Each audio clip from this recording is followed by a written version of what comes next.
Good Sunday morning. And we talked about fear yesterday, so I thought we'd talk about another one of my favorite subjects, which is grief. And it's this is that for me that thick, like hot, sticky emotion. It's kind of like the LaBrea tar pit of emotions for me. And I mean, there's sadness, and then there's grief, and grief is for me it's a loss, and it's the process of recognizing that loss and feeling it and moving through those feelings, and trying to do so in a healthy manner. So I can tell you what I used to do, which was not really deal with things. I think that definitely I'm not a combat veteran, but I know that there are certain circumstances, for civilians, and definitely if you're a combat veteran and you're actually in the middle of something, when grief is not, you just can't break down. You can't. You don't have time to right then.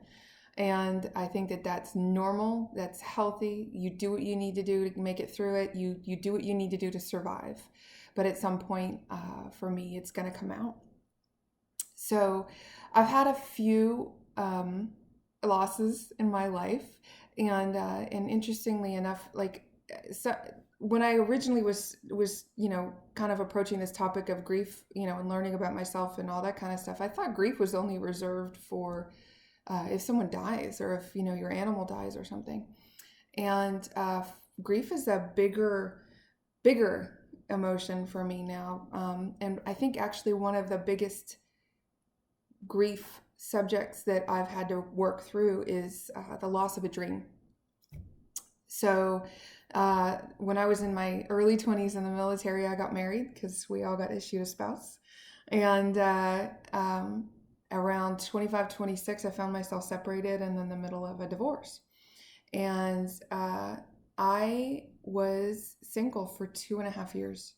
And that's how I kind of dealt with processing that loss of a dream. It wasn't, and I was very clear. I mean, when a relationship, when a divorce is going through, I mean, very often you're very clear that I don't want to be with this person anymore. But there's that whole life that I had envisioned for myself that I really had to let go of. And then there were a lot of other things too. Like I have these little healthy moments sometimes, and I realized that there were a lot of things I was very angry about, and I didn't want to take that out on the next person I was in a relationship with, so I wanted to work through those. So that was like 2.5 years to work through that grief, that loss of a dream, and so after that 2.5 years, I had a horrific month. My childhood horse that I'd had for 18 years broke her femur, and she was put down in my arms. And then when I was out on a date about a week or two later, one of my favorite dogs, Molly, killed my other favorite dog, Daisy, and then I had Molly put down. And I got busy. Don't want to feel this. This is awful. So for 6 months, for a certain amount of time, I kind of distracted myself with this new relationship and all that kind of stuff. And I took care, did the rudimentary things at home.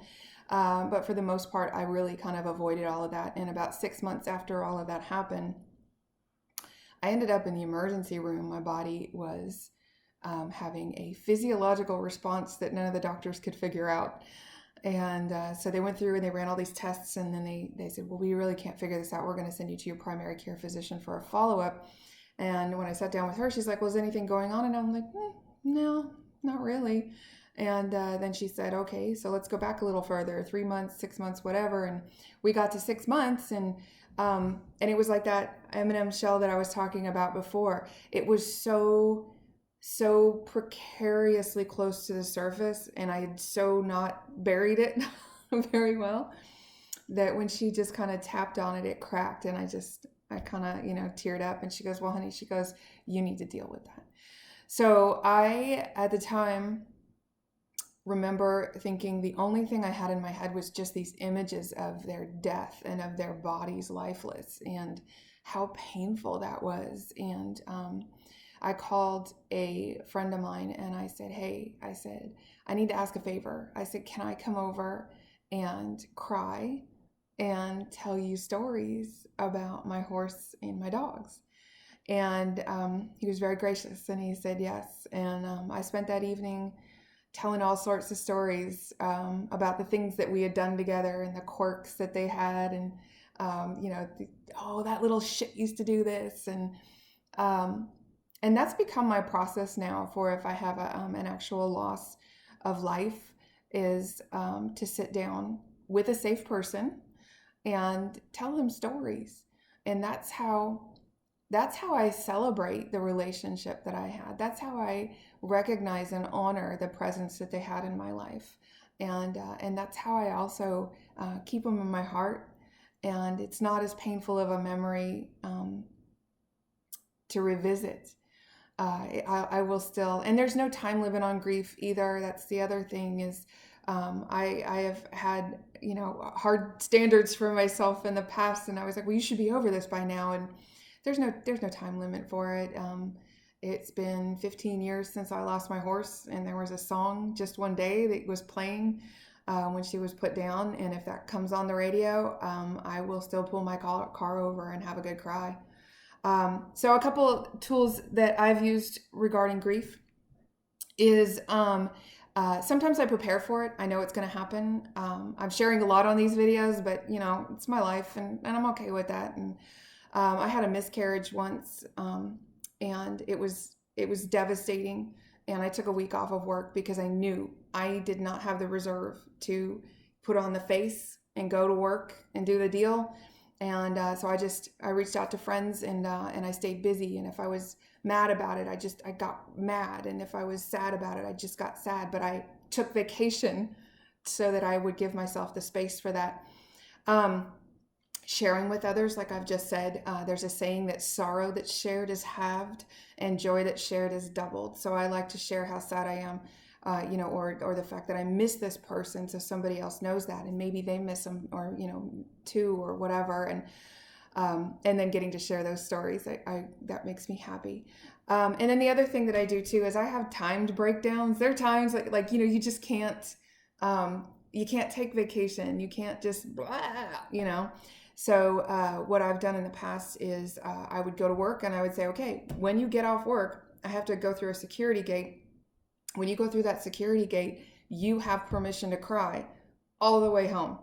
And I would do that, and it's a release valve for me. And then also, I don't stay in that place. I have a time limit of, okay, at this point, and sometimes I would make a plan. What am I going to do next? Am I going to call somebody? Am I going to go grocery shopping? Grocery shopping comes up a lot. I like grocery shopping. Or take the dogs for a walk or something, but have something to do at the end of that time period so that I can move on. And know that I can go ahead and grieve at any time that I need to. So that's grief in a nutshell for me. I hope you guys have a wonderful Sunday. Thank you so much for joining me for a few minutes of it. Take care, and hopefully you connect with somebody today.